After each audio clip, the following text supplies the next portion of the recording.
શુક્લ તીર્થમાં વડીલોનો છાંયડો વૃદ્ધાશ્રમની શરૂઆતના પૂર્વ ભાગરૂપે શિવ પરિવાર પ્રાણ પ્રતિષ્ઠા મહોત્સવ યોજાયો। નર્મદા માતાના સાનિધ્યમાં શુક્લ તીર્થની પાવન ભૂમિ પર મધુ સ્મૃતિ ચેરિટેબલ સેવા ટ્રસ્ટ સંચાલિત વડીલોનો છાંયડો વૃદ્ધાશ્રમની શુભ શરૂઆત થઈ રહી છે, જેના પૂર્વ ભાગરૂપે શિવ પરિવારની પ્રાણ પ્રતિષ્ઠા વિધિ બુધવારે યોજાઈ હતી।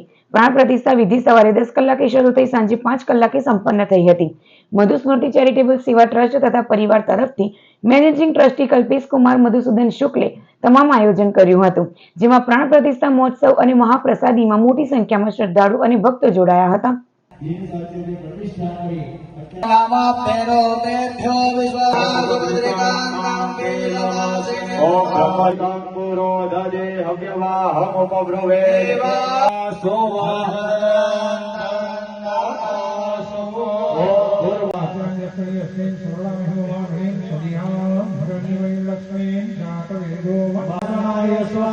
ज्ञानाय स्वाहा ओम समानाय स्वाहा परब्रह्मणे फळके पाणी पगी રાખવાનું વેણ હાથ લગાવી રાખવાનો બધાએ પગે લાગી રાખવાના ભોભો ઇન્દ્રાય લક્ષ્મીપાલાન સાંગાન સપરિવારાન યજમાનસ્ય ભવતો એક ચમચી ભરીને પાણી પગી રાખ। ભગવાનની સ્થાપના પર જેટલા દેવી દેવતાઓની સ્થાપના કરી છે દરેક જગ્યાએ